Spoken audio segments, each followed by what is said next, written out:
Okay, so we're live. My name is Philip Martin. I am the co-owner of Philip Martin Gallery with Portia Hine, my partner, and you might have had a chance to meet us at the fairs or stop by the gallery.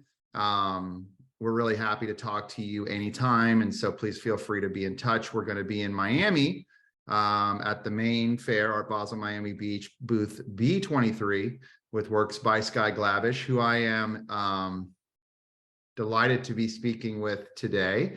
And so we're just Sky has done a lot of amazing things in the course of this fall. So we're kind of going to go through just a lot of the different works and just chat. And we have a current online show entitled Night Dance that focuses on new motifs in his work in works on paper. And then what we're looking at right here is his recent solo presentation at the Armory, which was pretty amazing. Sky, it's good to talk to you. How you doing today? Good morning, Philip. Good to talk to you too. I'm great. Awesome.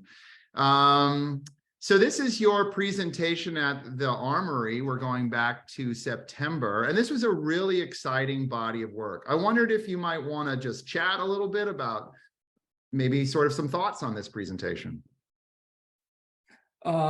Sure.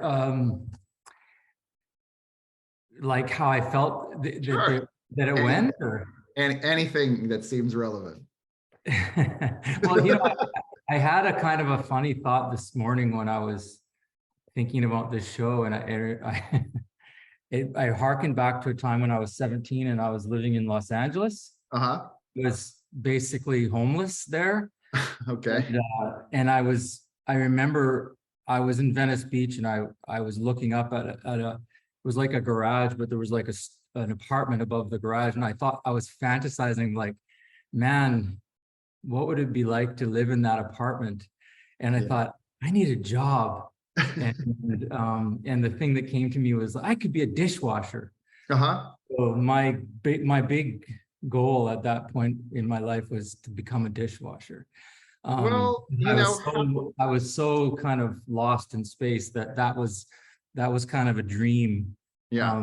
Anyway, and then I remember when I was in New York for the Armory show, and all the people that were showing up, like seeing these people like Glenn Lowry and all the sort of stars and celebrities or whatever from New York, and thinking back to that time when I was just wanting to become a dishwasher.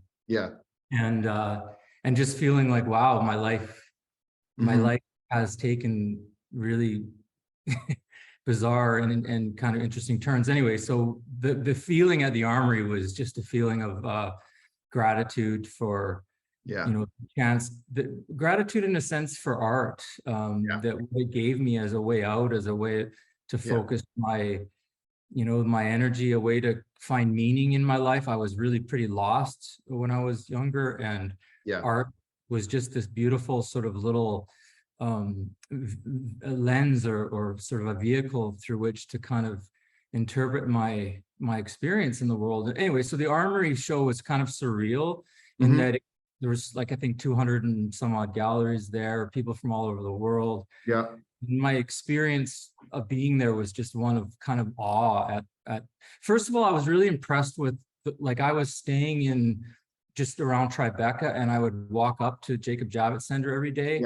And I kind of go through the High Line and different things. And New York is just, what an amazing place. And I'm not trying to whitewash it. It was not like I don't only saw sort of the glitter and the beauty. I could see a lot of suffering as well. But I just thought, what an incredible place. And so my feeling about the Armory show, not to talk about the work specifically in that response, but just to say my feeling was one of absolute gratitude and just a huge honor to be a part of that. Well, I mean, you've touched on a lot of things there, and it's sparking in me, of course, this kind of question of sort of, how do you structure a life in art, and how do you do that? And here I am, like 50 years old, really just amazed that I have been able to have a life in art that I've been able to have, and so grateful, as you say, and thankful to be able to meet people like you, to be able to interact with our people in the webinar today, to just be able to have this incredible experience, and sort of, you know, what you're saying reminds me of being, say, 22 years old. I was in Metairie, Louisiana, which is the suburb of New Orleans. I was living in New Orleans. I had moved to Vermont without a job, really believing that this art thing I was doing was going to be something. I moved to New Orleans without a job. And, you know, there I was, like, scraping gutters in Metairie, Louisiana. And then somehow, through, you know, sticking with it and creating those structures, and, you know, going to grad school and having all these experiences, and the kind of gratefulness and just all the amazing stuff, people that I've been able to spend time with, meeting people like Linda Benglis and Judy Chicago and Sam Gilliam when I was, you know, working as a preparator. It's just amazing. And then, as going back to talk directly about the work, of course, you know, that's the theme in your work. How do we structure human experience? How is the human experience structured by the picture, by a picture? What does it mean to say, look at one? And how do we structure a language of creative and kind of almost revelatory experience? Any thoughts with regard to those ideas? Which ones? How to structure Any of experience? any of them, or Light none. like that? Any or none. I don't know. I don't know. I'm not sure about. I mean, the structure that painting provides is actually pretty.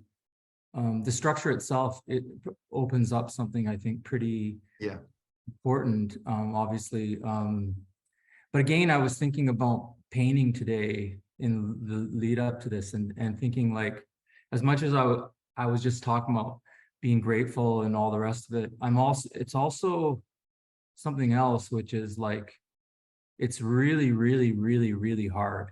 Yeah. And what makes it hard isn't what often young artists think, which is, you know, validation from your peers, or, you know, making a living, or success, or whatever you want, however you define success. It's something else. And for me, it's like being in the studio and the time is flying by, but I know that I'm shirking like 90% of what I should be doing with my family, and with my teaching, and with my house, and I'm just ignoring everything like a junkie, basically, just like in my own little world. And watching things actually around me kind of crumbling a bit. And knowing that you don't have any, I mean, you have a choice, of course. You could just hang it up and go and do what you need to do. But for me, it's like, it's just this strange thing when you're in the middle of a painting. It almost feels kind of life and death, which is totally ridiculous. But it almost feels like if you can't make it work, then something is going to die. I know that that's not true. I'm just saying it's like a feeling I have, like there's a germ there's a germ that's that has been planted, a seed has been planted, and you're trying to make it grow, and you're trying to make it develop, and you're trying to make something out of it. But sometimes it, you know, no matter how much energy you throw at it, it doesn't survive, it doesn't live. Anyway, so there's a painful part to me too, which is just this kind of like relentless, constant, you know, searching for something. And then when I'm in that mode, it doesn't matter if I'm painting, or if I'm doing the dishes, or if I'm going for a walk, I'm completely in this.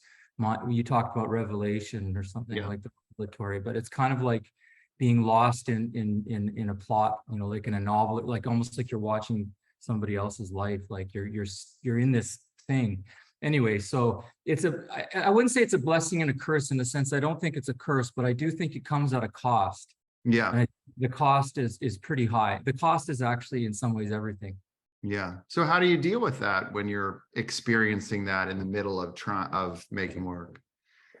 I mean, I have lots of little sort of little techniques, I guess. Mhm. Like I'm really a firm believer in things like getting out and being in nature and walking. I do quite a lot of walking, and that relieves a certain amount of anxiety and whatnot. But honestly, Philip, when I'm in the middle of it, there is no Yeah. antidote, because if you took the painting away, that wouldn't cure that relentless feeling. It would just Yeah. make it sort of like stillborn or something. And Yeah. so I have to follow through, and I have to find, you know what it is? It's sort of like it's like truth or something, or I don't really mean it like capital T, but I mean, you're trying to make it real, and you kind of will do anything. You'll kind of do anything. You'll sacrifice anything almost, Mhm. make it real. And sometimes when you know, it's interesting, because sometimes it's only when I talk to other painters Yeah. and we talk to one another, and I'm like, and we know exactly what we went through Yeah. together. And that's the only time. It's like I'll talk to somebody and I'm like, okay, you know what this feels like. Mhm. Anyway, but I don't know. It's sort of like with my work, there's no clear one path, and it's sort of like that with solving a painting. I never really know, you're going to get to some of the works on paper in a minute, but this one was derived from a work on paper, which was improvised. It was just something that I did, and you can almost see the improvised quality of the kind of remnants of the work on paper, in that there's this kind of looping sort of Mhm. flourish with the brush, because Mhm. I was working up with watercolor. And on a painting like that one, I was just playing, with color on and really wet paper, and just having fun with it. But then when it became a painting, Yeah. that's a whole different problem. Mhm. And so that's one strategy, is like you were saying earlier. We were talking a little bit earlier, and you were saying, when you've got a lot on your plate and it's a bit overwhelming, and in some ways it's quite stressful, you just have to start. Yeah. So for me, the little works on paper is like a way to start. But then when I'm into it, like with this one, it's something else that I'm the thing that I'm looking for is very hard to articulate in words. Mhm. Mhm. Yeah, somehow I'm reminded in your comment of this. Did I ever tell you about this time I saw Franz Vest do a talk at LACMA? No. I mean, here's like, for me, a amazing artist. And really, it was one of those talks where, to be honest, his English was not that great. And I had a very hard time understanding basically anything he said. And so I was sitting there listening to him. And at a certain point, someone asks him, have you ever had a moment in a painting or in an artwork where you want to go back and fix it?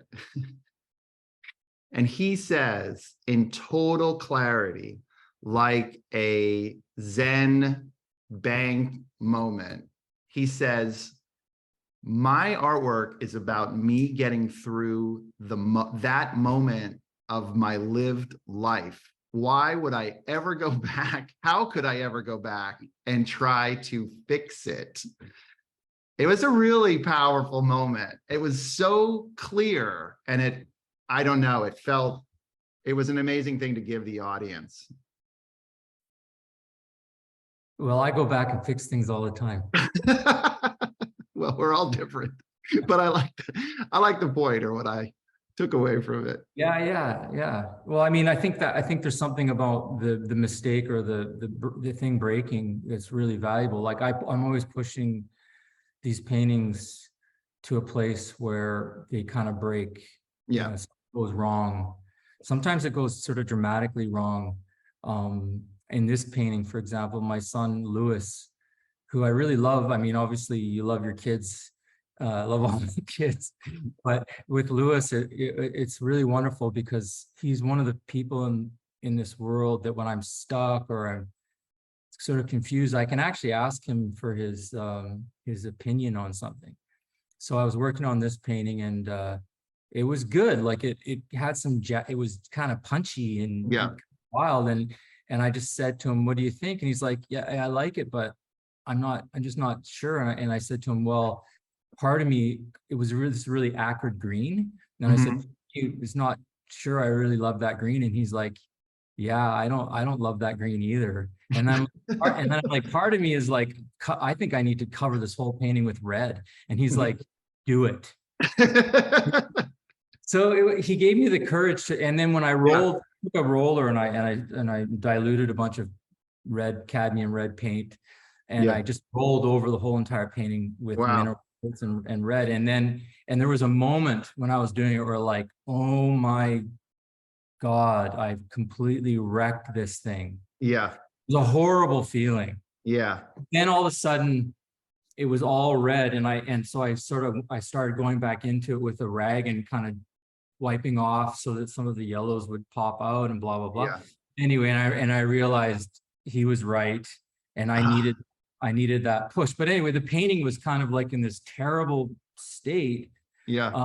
And so back to the France Vest thing, I do think that moment of where something breaks down, or the moment where you kind of get confused and lost, and then you have to find your way out. For me, those are really, really important things. So maybe he meant something like that too. I don't know. Well, it also reminds me, your comment reminds me of, I cannot remember the name of the show that was, I think it was at the Guggenheim, on abstraction or early modernism, and it probably was at some point in the 90s, but I remember Total Risk was in the title. And that's a thing that sticks with me in my mind. This piece, what people are not seeing, of course, because it's in a JPEG here, is the scale of it. You know, this is over 100 inches. What's it like to sort of make a painting that's so big? I like that scale. I would always work that scale if the practicalities weren't what they are. I find with that painting in particular, what you can't see in this photo at all, is there's a whole different painting when you get close to it. It's a different thing. It's like scroll down a little bit to the bottom part, like inside of that. I love that. Yeah, inside of that painting is sort of like another painting. So working on that scale allows you to work with the image as a kind of an image, but then also with the structure or the people call it detail, but I don't even know what they mean by detail, because what is a circle? Is that a detail? Like, yeah. vein, is that a detail? Like, it's not really. All the marks are equivalent. There's no mark that's somehow more important than any other mark. But working on that scale allows you to go into the kind of the space of the painting, and you create something in there that's very weird and kind of alive. And then when you pan out like we are, you see it in kind of totality. And I like the kind of the abstraction that happens when you're up close, and the kind of image that happens when you back away. So the scale allows for a lot of playing between a kind of just mark making and abstraction and something more image oriented. And this painting, of course, is in a current show at Gallery Max Hetzler in Berlin. Yeah, it's pretty exciting to be included in that. Yeah, this one I did a little study, and Maya Rusnik is an artist that I'm friends with, and we really love each other's work, and so we were able to trade. And so the study I made, she has that. And for this painting, it was really about a kind of making the mark or the drawing of the trees, making that somehow really almost entirely the subject, that kind of interlacing marking, and kind of leaving everything out other than that.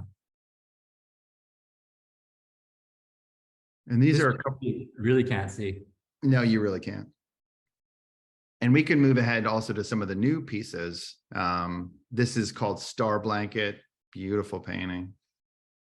Yeah, the term Star Blanket, just because someone was mentioning it to me. Yeah. It's To the name of an Indian reservation. Oh, My dad, when I was younger, when I was 9, and then he met this woman, Hilda Harper. She later changed her name to Hillary Harper, but she was my stepmom, and she was Cree, and from a large Cree family in a reserve called Onion Lake. Anyway, and so when I was young, we would go to reserves, and one of the reserves we went to is a place called Star Blanket. oh wow, that's really poetic. This is one of the first pieces that's in the current online show, that's sort of featuring new motifs and just pieces. I'm describing. It's a really beautiful collection of works that has various approaches to landscape, portraiture. Yeah, I mean, I don't know if you want me to describe Sure. these, but like for the, maybe you could zoom in a little bit on that one too. The works on paper. Remember we were talking a little bit earlier. Beautiful. Look at that. About just starting. So in some of these instances like this one, it's really just about like sitting down with a piece of paper and just starting. And then what I've been doing lately, I don't know if other people do this. It turns out it might be some kind of, motivational tool. I don't know, but I'll sit down with a piece of paper and I'll start moving colors around or drawing or whatever. And as soon as the idea, the germ of the idea emerges, I toss the paper aside. Oh, like even if it was 10 seconds. okay. So if it's face, like if it's got a nose and 2 eyes, it's gone. I toss it. And then the next one, I'll start doing whatever. And as soon as the idea comes, I toss it. And I'll just do this over and over again for like a couple hours until I've got a stack of paper. And then back the next day and I sort through it all. And I try to find one that I want to work on. Wow. And then I remember, like, for example, in this one, I remember that big green moon. So then I'll start working on that one. But I'll only work on it insofar as I'm like, just trying to figure out what it is. But as soon as I have a direction, I toss it aside and I move to the next one. And I keep ranking them. Yeah. So the ones that don't do anything for free stay at the bottom of the pile. And the ones that are interesting, I go back into. But I only go back into them so far as I got a direction. And as soon as I get a direction, I leave it. And then I keep repeating that sort of day by day until at one point I'm like, now I know what this painting needs to be. I'm going to devote the whole entire day to figuring it out. And then I try to bring it into focus. But I might have a stack of 20 of those. Yeah. And that's how I was working with these. So they're completely made up. That's amazing. I did not know that. That's an amazing process. How did you come to working that way? It was just because I was stuck and I was really frustrated and I was kind of like, I can't say I was really frustrated, but I was I just didn't know how to go forward. But then I realized, like, for example, with that one, as soon as I knew what that was going to be, like I might even have some of them here. Like as soon as I knew what that was going to look like if it's like something like this, I know what that's going to be. Oh, so I don't need to spend any more time on it because I know, or something like this. I know where it's going. So with that one, once I knew that it was a sunflower, I'm like, I could leave it because it wasn't really about completing the painting. It was more about creating a whole, like 50 paintings. Yeah.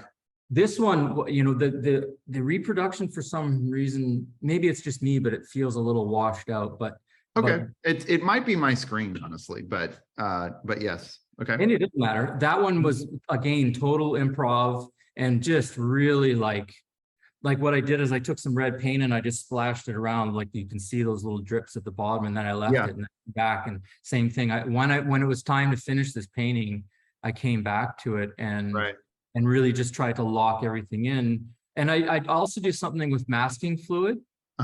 This stuff here, this drawing gum, it's called. It's liquid rubber. I'll cover all of the components with liquid rubber. Yeah. And I'll stain the whole painting, and I'll work on it, and I'll leave chunks. Like in that painting, all those little white sort of on the left-hand side, the white kind of dots. So actually the whole painting, it's liquid rubber Wow. over top of the drawing so that I can work the background and I can work the whole thing, staining it. And then I remove the rubber and all what was underneath kind of pops forward. Huh. I do that a lot. Well, and then let's talk about your portraits. Okay. These are also not real people in quotes. No, I mean, they are in a way, but Right. yeah, I mean, I just I do exactly the same thing. Like with that one, I drew a face, and it originally was a self-portrait, and I didn't stay a self-portrait for long. And then, when it was time to come back to it, in this case, this figure sort of was a very bold kind of, a very kind of almost statuesque type of figure. And as it started to emerge, then I felt like I sort of owed it to make it work, like make the personality, to make it alive, make it real. Yeah. To the person in the image. Yeah. Yeah. Yeah, that's really, I've never heard you say that, what you just said, in terms of how you make the works. And that's really interesting and something for me to think about, because I think one has assumptions about how one proceeds, but if you're opening up mysteries and new possibility, how do you, it's super interesting. They look like this. Wow. So you, yes. All right. And that's the masking fluid on there. Huh. And I do a lot like at that, get him to that stage. And then once I because like I said, once I know what it's going to be, then I can come back to it and just sort of detach from any outside sources and just focus on what the thing needs to be. Wow. Well, we're approaching the end here of our webinar. Thank you so much for doing that. Was way too short, man. These half an hour webinars are too short.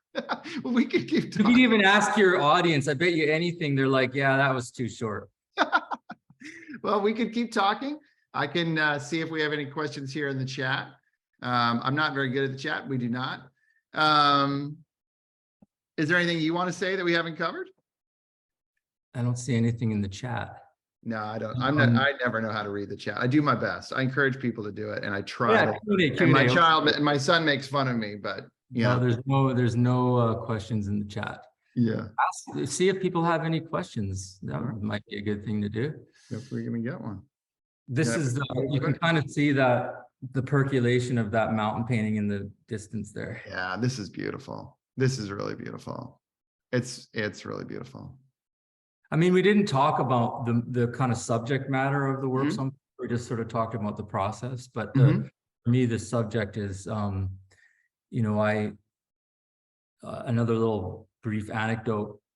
My brother, my stepbrother, Kareem, his name is, has two little kids, really sweet, beautiful kids, Max and Mira. And I think Mira must be 4 or something like that. But anyway, I was working on that painting back there, and she came around the corner with Max, who's younger than her, and they put her head in the door, and I had my mask on. I'm like, guys, you can't come in. It's too toxic. I'm working with chemicals, blah, blah, blah. So they went back in the house.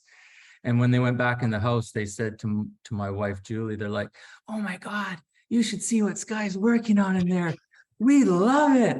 It's this sunflower, blah, blah, blah. And then she told me that later. And I thought, oh my God, how cool it is for me to impress a 4-year-old. Yes. So something about the subject for me is if I could capture the attention of a 4-year-old, that actually sort of means something to me. Oh, yeah. And then also to be able to have a conversation with someone like you who's been at it for a long time. So something about the subject matter. It just trying to find that kind of ground that's a sort of a shared, so that it doesn't only look like my stories. Sometimes it looks like, sometimes it could look like something that you've been to, you've felt before, you've seen before. And I think that's what I'm attracted to with trying to find something in the landscape that feels like a shared moment. Well, I think that point that you when art, it is amazing when art is doing what it can do and can speak to, say, a child in a very direct way, because children are very direct, and can also have a different conversation with someone who has a whole array of other categories that they bring to it. They could be, social or any number of things.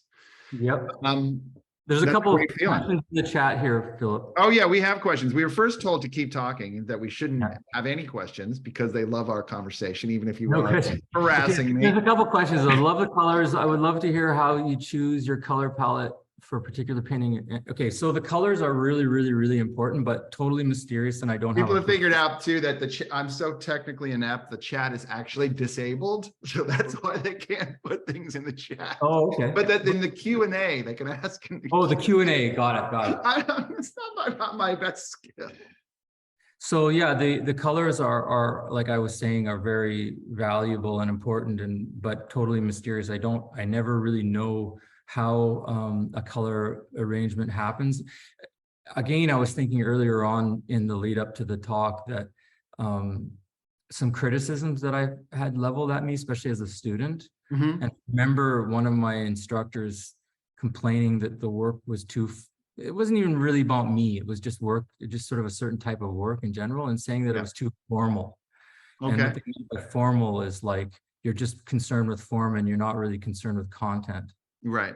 And I think there might be some truth to that, but I don't think there is this hard delineation between form and content. I think the form really informs the content and vice versa. So for me, when I'm working on a painting, the form that things take, both in terms of the color, but in the shape, whatever, you put something down like a blue, and then the next thing is, well, you need to react. So you think, well, what could I do? So for example, in that one on the screen, that black shape in the middle, the pine, whatever, I guess it's sort of like a pine tree. Once I had that black, then I kind of responded to it. Yeah, interesting. The color is just really intuitive and responsive. Yeah. Another question in the chat is, or in the Q&A, is how your faith interrelates with your work. And if you always start with a study before engaging in a larger work, does this start and stop process help you keep an idea in its infancy before taking it further in a larger work, or is that important? Well, the first one, we could have just done a whole entire talk about faith in my work. You and I know, Philip, have been talking. And I'm going to interrupt really briefly to say that if people want to listen, I think the podcast on what's the name of the site? That's a great, really beautiful. I remember something Baha'i. It's Cloud or something. I can't remember. Yeah, if you search it, it's a nice 1 hour conversation about that topic. Talks about creation and human connection and an array of issues. Go ahead. Sorry. Shadi to Louis Wallace, who's an incredible musician, beautiful composer and songwriter. She interviewed me for that. It's called Human Identity in the Art of Sky Glabush. Yeah. Cloud 9 podcast. But anyway, no, I'm not. Because I know we don't have unlimited amount of time, I can't really address Darby. It was Darby who asked that question. And I just want to say I love Darby's work. Her and her partner Nick, both of them, I think they're both amazing artists, Canadian painters, Darby Milbrath and Nick Bierk. And I've been in a conversation with both Darby and Nick for a while now, like on a deeper level about things like sobriety, things like faith, and things like just sort of the raw material of living and trying to be creative and trying to live a meaningful life. But for me, to answer the question, I am a member of the Baha'i faith. Okay, so that means I'm like a full-on, I follow the Baha'i teachings as best as I can. I'm not, I'm certainly way below the standard, but I follow the teachings of Baha'u'llah in my day-to-day life, which includes obligatory prayer, which is the kind of prayer that you see Muslim people doing, which has the genuflections, and they do it 5 times a day. In the Baha'i faith, there's 3 different versions of that. One is quite long. It takes about 10 to 15 minutes to say, and I say that every day. And then there's other things that I do sort of daily, like, but the core principle, just before we leave, because I don't want to just throw that out there and just move away from it, but the core principle of the Baha'i faith is oneness. The oneness of humanity, the oneness of religion, and in a sense, the oneness of God, which is kind of like the oneness of religion, but it basically means that all the divine light, or all of the light that infuses things, there's one source of that light. Now that doesn't mean that we don't see differences, because it's all interpretive, it's all hermeneutic, it's all individualistic. So everybody comes at it in a different way. And it isn't to say that one person's path is better or worse than anybody. Everybody's path is very, very different. But at the core, we are one. So the Baha'i faith teaches this concept of the oneness of humanity as its central principle. And it also teaches that God is unknowable. And that there are no clergy in the Baha'i. So every individual has to sort of walk this path on their own. And there is no clear, hard, capital T truth in that way, because it's always predicated on your own limitations. Nobody has a lock on the truth. But the goal of life is to sort of develop this vocabulary of understanding around the relationship between the body, nature, and the people, society, and your inner life, your spiritual life. And it's an interwoven thing. It's not about removing yourself from the world, and it's also not about rejecting things like civil, like art or music, or even things like food or whatever. So the point to Darby's question, which is I'm glad she asked it, is it's 100% critical to everything about my art. However, just like I said earlier, when Max and Mira came in and got really excited, the fact that I might be thinking these things, I don't at all want to impose that kind of set of questions on the viewer at all. I don't think your work does in any way. I think one of the things that it's calling me. Can't stop it. There we go.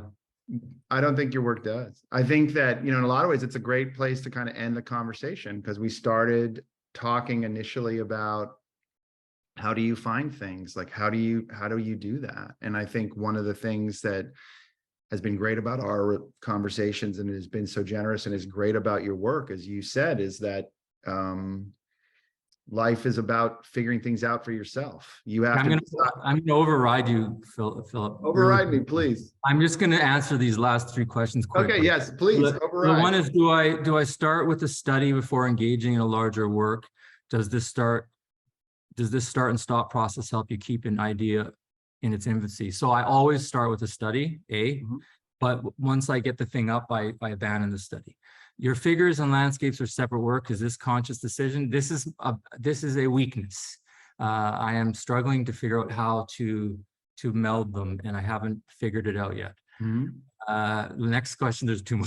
How often are you working from references? Do you find it important to take your own references? So this is a really good question, because I like to work from references, like photos that might be floating around here. I don't know if I've got any. And I also like to not work from references. Like I like here's a picture of the mountain. So that's a reference, or a picture by Monk. That's another reference. But sometimes I work just completely spontaneously. I want everything to be open. I want images to be open to me. I want poetry to be open to me. I want cinema to be open. I want anything a dream. So sometimes it's motivated by something very internal. Sometimes it's an image. The last question, because I do know people have to go. Beautiful, moving, looking forward to hear your conversation. Okay, so that wasn't the question. All right. Well, it's been great to talk to you. Is there anything that we didn't talk about that you want to talk about before we sign off here? No, I mean, like the last few times we've talked, Philip, it's just been really in some ways it's been kind of life-changing working with your gallery. That's amazing to say. It's given me a whole entire new audience. Yeah. In some ways, a very, I wouldn't say international, but a little bit of it in like, it's not just Los Angeles, it's not just Canada. Like there's an audience that it's given me access to. And working with you and Portia, I mean, I just have to say, I mean, I've been working at this for a long time, and you know, working with you guys is interesting, and because you're so like, I don't know, I guess I could just say you're so good at your job, but you know when to sort of apply a little bit of pressure, you know when to sort of back off, you know what to take off of my plate, like things that you could do that I don't need to do, but you also sometimes, you know, make sure that I'm, you know, like I might sort of let my foot off the gas a little bit when I've, you know, like for example, the Armory show. Mhm. But then after that, I actually did 20 paintings since the Armory show. Right. So, and I think you enable that. Well, that's amazing. In a way, because it's like, I know if I send it to you, I know you're going to be excited. I know you've got a, I know you've got a kind of, what's the word? You've got an audience, or you've got a space. You create a space for that to happen, and you enable it to happen. And I think for artists out there that are listening to this talk, you know, it's so important to find these kind of relationships with others, like you would have with the gallerist. It's actually, I was reading an interview with Bill Lynch and Vern Dawson, and Okay. sorry, Vern Dawson and Matthew Higgs, and they were talking about this artist Bill Lynch, who died quite young, and he had been walking down the street, and he was suffering from schizophrenia, but he didn't want to take any medication. And Elizabeth Payton ran into him on the street, and she said to Matthew Higgs later, she said, "Did you see Bill Lynch recently? Like, he's really out there." And then Elizabeth said to him, "What he really needs is a good dealer." Because I really feel like a good dealer can help, kind of like help you find your feet, help you get some stability, help you get a studio, help you have some structure. Anyway, so when I read that, I thought, yeah, you need a good dealer.